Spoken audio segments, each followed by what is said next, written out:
Hello and welcome to the Magical Midlife podcast, where you get a refreshing, uplifting and optimistic perspective on life in your 40s and 50s. I'm your host, Lindsay DeSwart, and I'm delighted that you've joined us here today, so let's jump right in.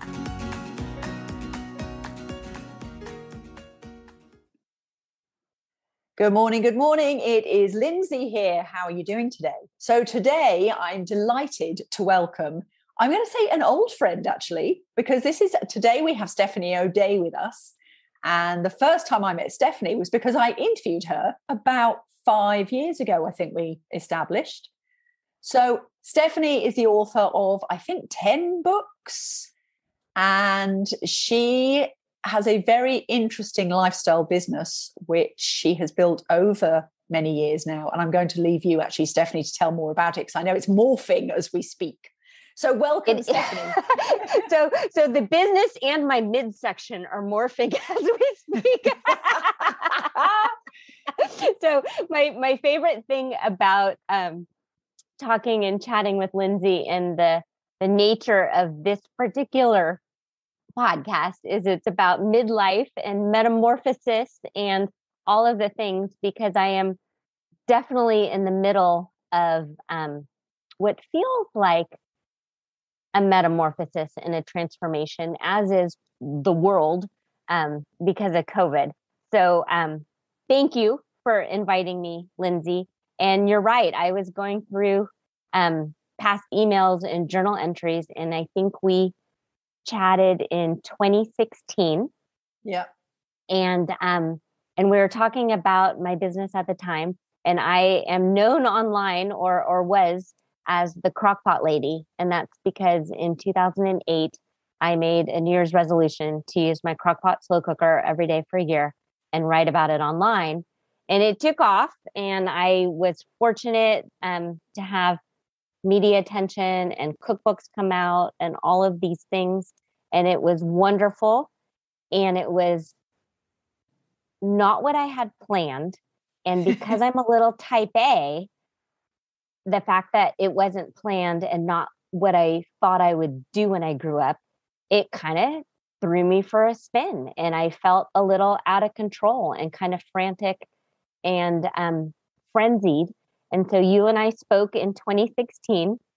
And then in 2017, my grandma got sick, and I was taking care of her and helping my mom. And then she ended up passing away at the end of 2017. And I felt the need to pull away from the business and from the internet. And I had this kind of like voice of God talking to me and telling me to slow down and chill out. And you started this business because you wanted to stay home with your kids, but now you're traveling and speaking and doing things, and that's not what you really want to do. And then the real big catalyst came with the arrival of the Instant Pot, which is essentially a pressure cooker. So all of my slow cooked crockpot recipes, book publishers and my literary agent were really pressuring me to translate into Instant Pot recipes. And I just didn't want to.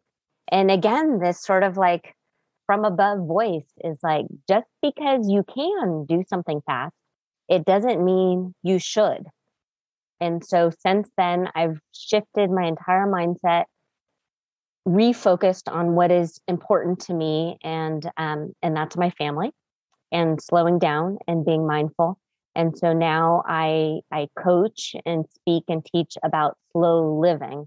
I still have slow cooker recipes because I still think it's an awesome way to cook, but it's not my full-on identity anymore. Wow. So you've actually answered about half of my questions with that explanation. So thanks. Because one of them was, what was the catalyst about you changing? And who knew that it was the Instant Pot? Wow. Well, and it's funny when you have that inner shift and you know what you want to do and you know what your guiding light is. But the world, society, the internet, all of the ads are telling you you're wrong. And no, you're supposed to use the Instant Pot. And this is the hot new thing. And Amazon sold 70,000 on Black Friday. And don't you want in on that? And this is the wave of the future. And go, go, go. And I really just kind of wanted to hide in my closet. Fair enough. Yeah. So that's, and especially because then you said you had the pressure coming from your publisher and everything with it. So that's kind of like the logical world kicking in, telling you where you should be going. That's tough. How did you deal with it? Well, I was told quite a few times that I was leaving money on the table and that I was making a big mistake. And I married an engineer. So Adam, who I love, the kids joke and call him Mr. Spreadsheet. So Mr. Spreadsheet was confused. Fair enough.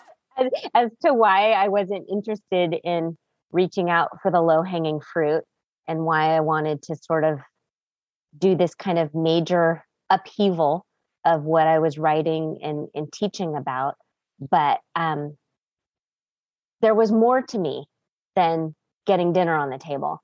And the reason I started writing was because I wanted to help busy people and somewhat frantic-y feeling how to get dinner on the table people, help them in this kind of calm, cool, collected way. And why I was drawn to the crock pot is when I had babies in the house, it wasn't safe to be chopping onions with a crying toddler on my hip. So the fact that I could do it in the morning while they're calm, the kids are happy, I'm still highly caffeinated and coherent. It was peaceful. It was easy for me to plop it all in, push a button and walk away. And that's how I try and live my life, of figuring out what the problem is and then finding the easiest and most simple shortcut to it. And so that's why I like the crock pot. Whereas the pressure cooker, yes, you can cook a frozen chicken in 45 minutes, but I don't want to.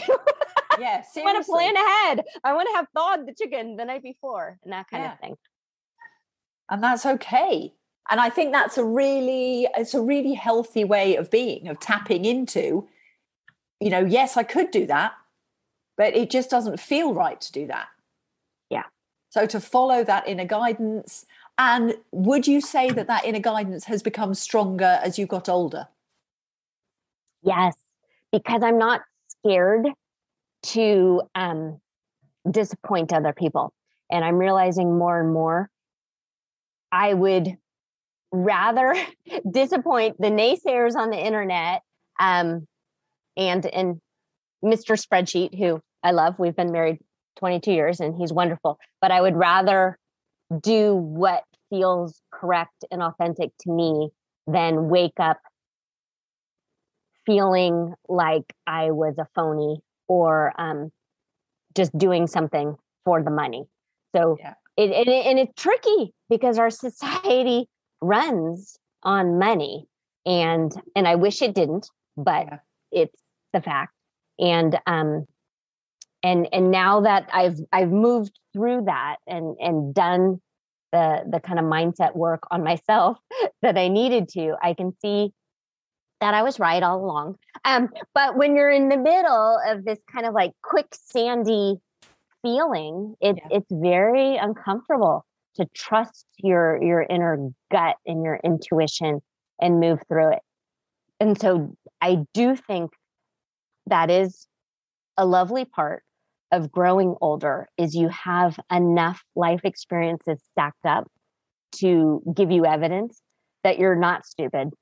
And there's something there if you do follow through on trusting your intuition.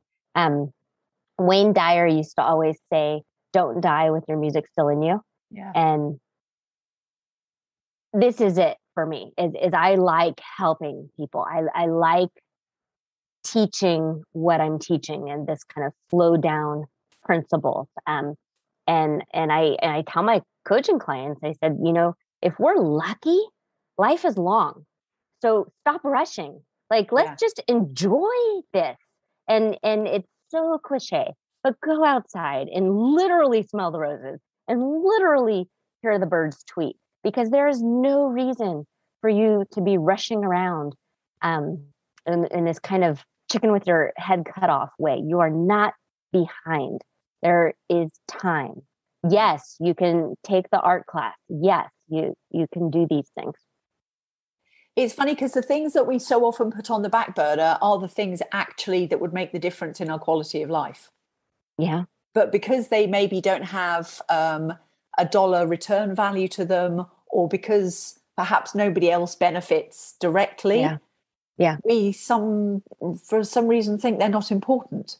And actually, they're the most important thing to help you to be who you are and make the most of, as you say, this every moment of life. Yeah.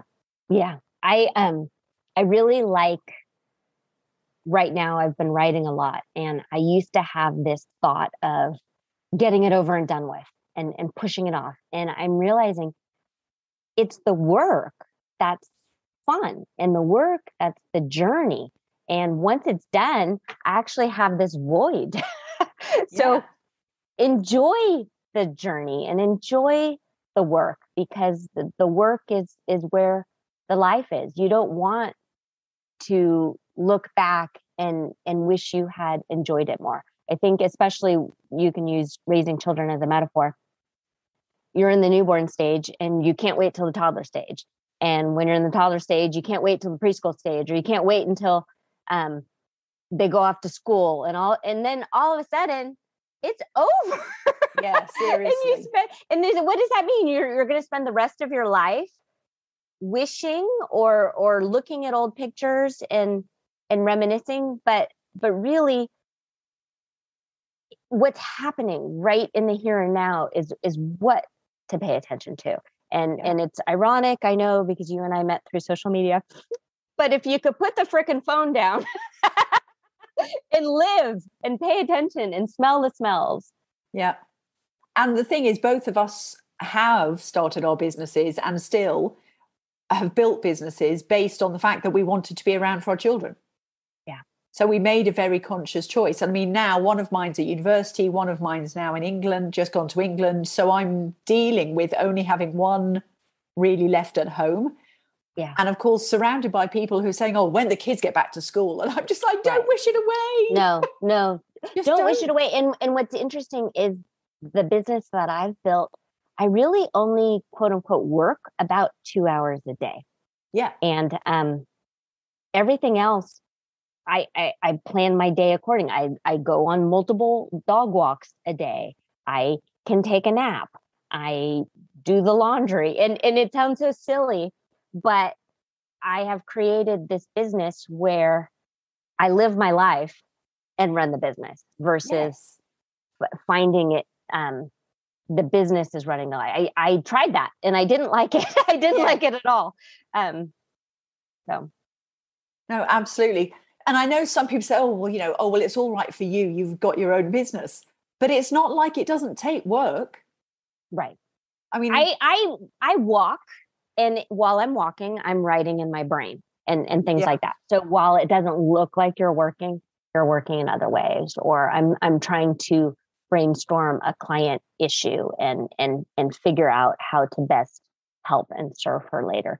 So it doesn't look like work to the outsider.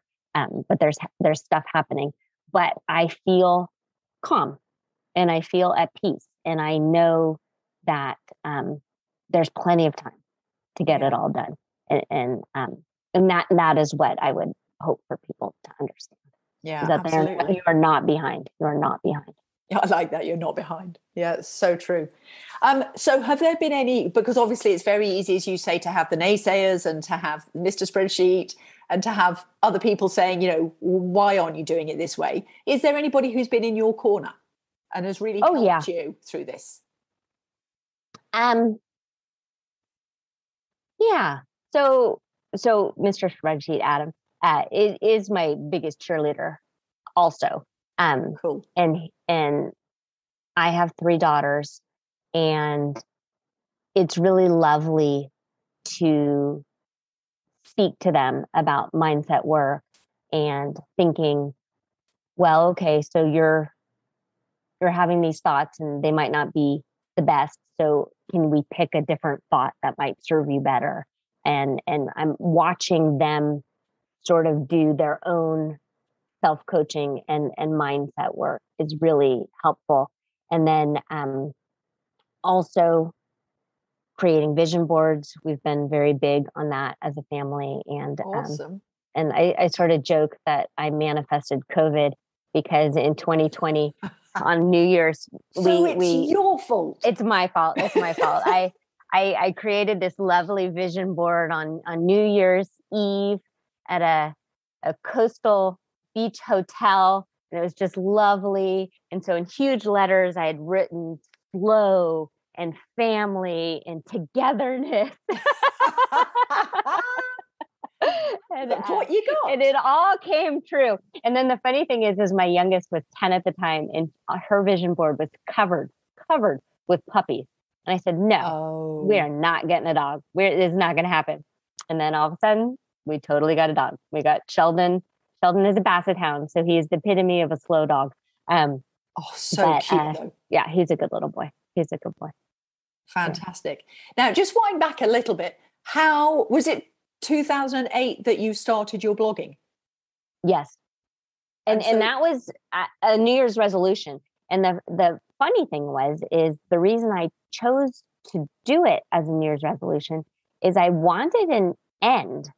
I wanted to write on the internet and share recipes for 1 year and 1 year only.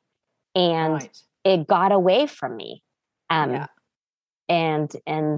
I was able to get publicity and media attention. And I thought I would write a book, but I thought I would write a memoir. I didn't think I would write a cookbook because I don't like to cook. That's why I like the crock pot. Hilarious. So the whole time I'm on television, I'm talking on Good Morning America. But I had this little voice telling me that this is stupid and you're a fraud. And like it never felt real because I knew this isn't my intention. This is not what I want to do. I want to help people. I want to serve. And so while I was living it, I wasn't actually enjoying the ride in any way. I didn't like being in hotel rooms and away from my children. There was one point that I was in Manhattan for the Rachel Ray show, and a blizzard blew in, and I got stuck there for an extra 3 days because the JFK closed. And so I have people texting me and messaging me and telling me I'm so insanely lucky because you get 3 extra days in Manhattan away from the family and you can do whatever you want. Whereas I sat in the corner and I cried because I was there, and it ended up being Valentine's Day. And so I missed being the volunteer in the classroom for Valentine's Day in my youngest classroom. I wanted to make the little heart-shaped cutouts and glue the lollipops on. I wanted to do that, and I couldn't because I was in Manhattan, which looks so glamorous, but that's not, it didn't reflect my inside in any way. So. Yeah, so interesting. And isn't that often the case that sometimes we create a life for ourselves, which on the outside looks lovely and shiny and perfect. And on the inside, you're just going, no, this isn't me. This isn't what I wanted. No, it wasn't. And so having grandma get sick and needing to slow down was one thing, but then also shifting into this kind of over 40 body and metabolism and sleep schedules and hormones was really kind of a wake up for me also, because I used to get away with an awful lot when I was in my 20s and 30s, and my metabolism bounced back, and I could sleep no matter what. And so that was also a good turning point for me to kind of slow down and pay attention to what my body was trying to tell me. I found out I had sleep apnea. And probably had it my whole life. My ear, nose, and throat doctor says that I have an enlarged palate, and then asked if I was a thumbsucker. And I said, yes. And he said, well, chances are your whole life you were, or as a baby, you were pushing on your soft palate to help open your airways. And now as an adult, you can't do that. You don't suck your thumb. Yeah. So that's why you're always tired all the time. That's pretty fascinating. It is. And it was just so wonderful because you're sort of told that sleep apnea for a lot of people is like an obesity problem. Yeah. And in my situation, it wasn't. And I was diagnosed because I went away on a girlfriend trip. And my friend Jen said, "You snore." I'm like, "Yeah, I know." She's like, "No, you snore. You should have somebody pay attention to that." No, you really snore. And so I stopped breathing during my sleep study. They said I stopped breathing 45 times. Well, no wonder I was tired. And I kept going to my own general practitioner who said, "Yes, welcome to 40. Yes, welcome to motherhood." Another thing that they blame on the age. Oh, for heaven's sake, I'm just drives me batty. I'm just so thankful that I followed through, and now I sleep great. I feel so much better. And then with the hormones, I discovered a love for intermittent fasting, and never knew that was not necessarily a starvation diet, but is actually a really strategic way to kind of reset your hormones and keep your insulin low. I love that. I ended up writing a book about that also. And so it's just really interesting. I'm liking this age and stage of my life. I really am. So what have you really learned about yourself? And also with the body changes and the business change and the demand change, what have you learned about yourself? I learned that I like the Zoom filter where you can sort of create this Barbara Walters. So it's one interesting thing about COVID is you find that you're staring at yourself an awful lot now. Yeah. And so Louise Hay has you do the mirror work. And so essentially you're spending a lot of time doing mirror work, which is a good thing. And becoming at peace with who you are and liking all of the things. So yes, there's more laugh lines, but it means you've laughed. And there's all of these things. And yes, my stomach isn't going to look like the Hollywood celebrities, but I've had 3 babies. And while I probably could budget for liposuction, I'm not going to, because I'd rather go on a vacation and things like that. So just coming to terms with, hey, Steph, if this is as good as it gets, is that okay? And answering myself, yes, it really, really is just okay. It is fine. It's fine. We're all going to be okay. And that's a lovely feeling. That really is a lovely perspective on things. So that leads me into my next question, which is something I always ask, which is there anything that you miss about that sort of chapter 1, as I call it, chapter 1 living? Anything you miss? Fast food. I miss. But do you really miss it? So I don't know. I miss 19-year-old Steph being able to go to Wendy's and get a double bacon cheeseburger and French fries and a Frosty and still go home and eat dinner and weigh what I weighed. Yet at the time I was not thankful, but I wish. Okay, fair enough. I wish I knew that that was a pretty fantastic metabolism. You thank your old Which is metabolism. so vain of me, but that is evidently I do have a vain streak. I'm sorry about that, Lindsay. Oh, I don't know why you're apologizing to me. I don't live with it. I just love the fact that you're harnessing it and welcoming it in. That's awesome. So now you've written 10 books? Yeah. So 4 are crockpot cookbooks. Yeah. And then Totally Together, Shortcuts to an Organized Life is a housekeeping and life and time management journal for moms. I remember when that came out. Yeah. And then I did finally write the memoir that I always wanted to write of the mommy blogger next door, AKA How I Became the Crockpot Lady. So cool. So I enjoyed that. I wrote an intermittent fasting book not because I think I am a full-on authority on intermittent fasting. It's just that my coaching clients had asked so often what I did. And I just thought, well, I might as well just write it all down. And since I was giving it to them, I figured I'd throw it up on Amazon.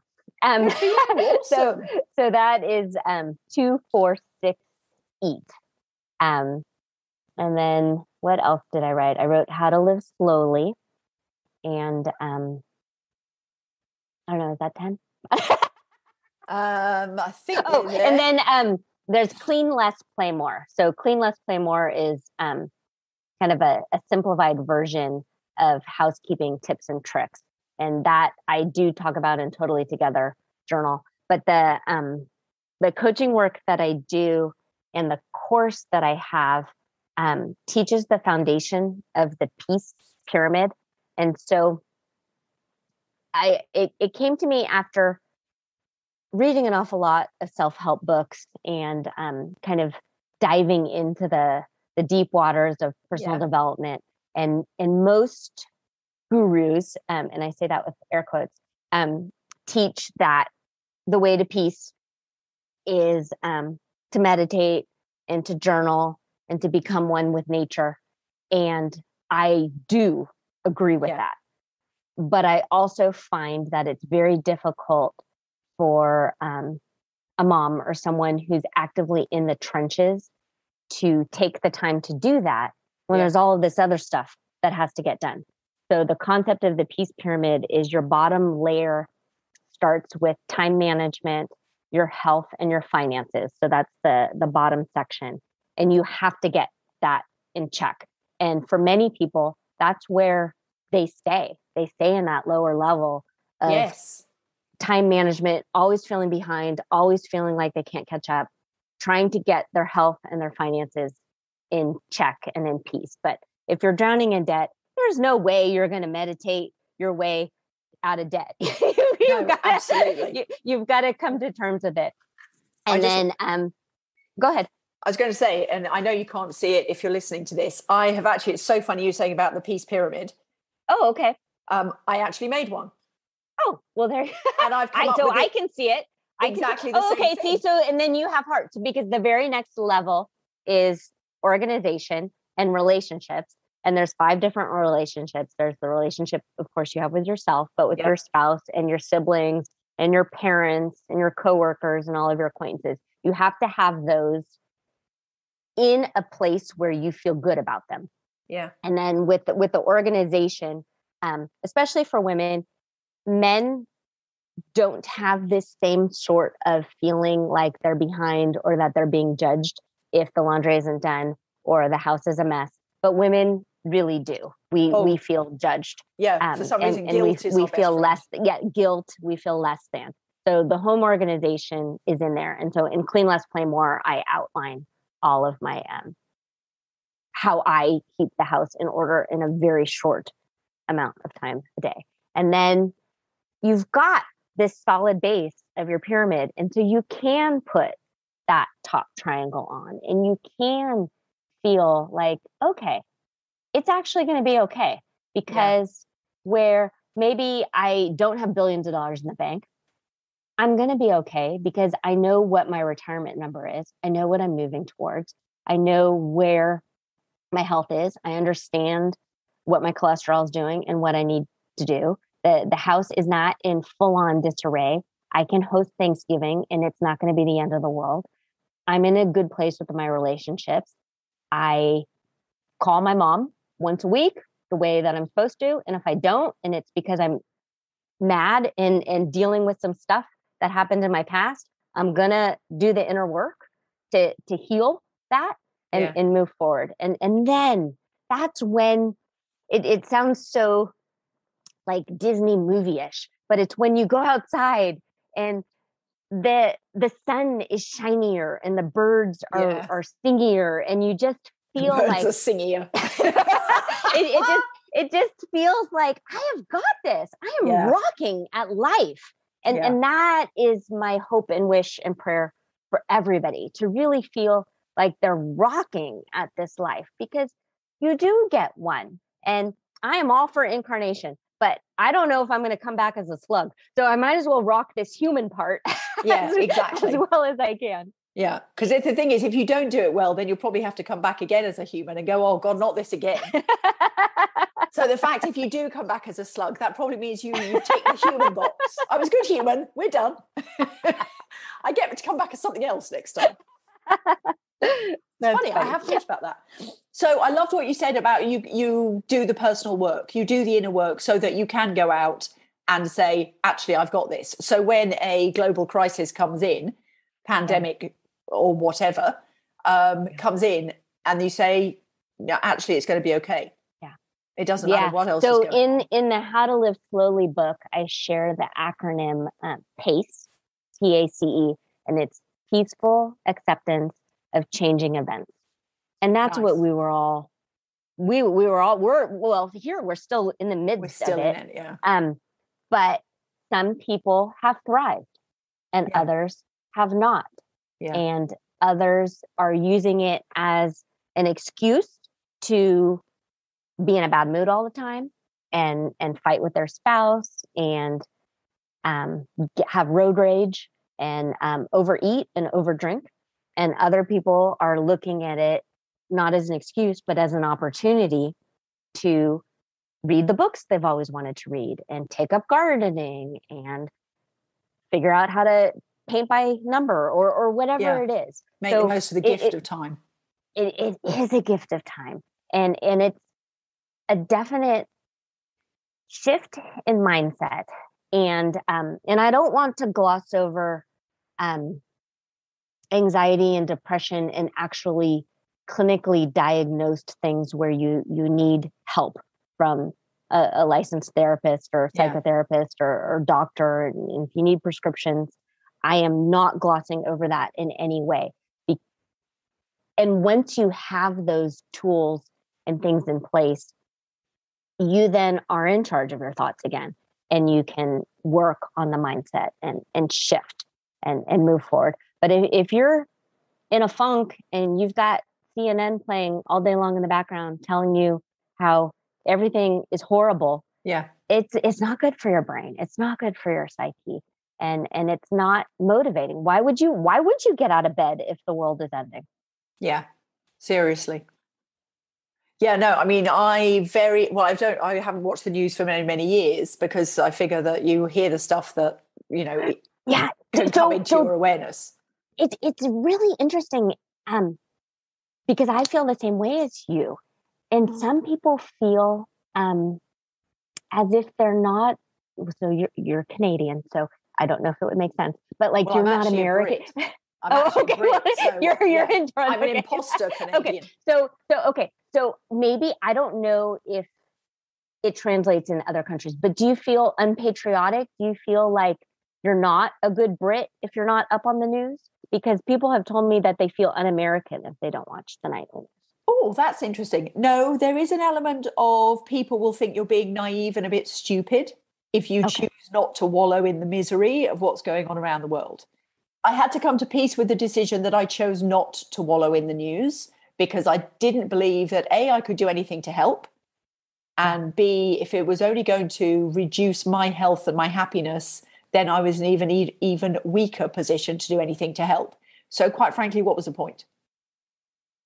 There will always be bad news, and there is always good news. Yeah. Well, and the bad news is what they push. Exactly. What is it? If it bleeds, it leads. So, yes, indeed. And with COVID, through the COVID time, especially through the lockdown, I made a very, very conscious effort to listen to stuff that made me happy, gave me optimism, and kept my mindset in a good space. Yeah. So, yes, I blocked out a lot of things and a lot of people. How did you and your family cope with it? Exactly the same way. And it's really interesting because you used the term consciously decided. So people ask, well, what does slow living mean? So when you say you teach slow living, what does that even mean?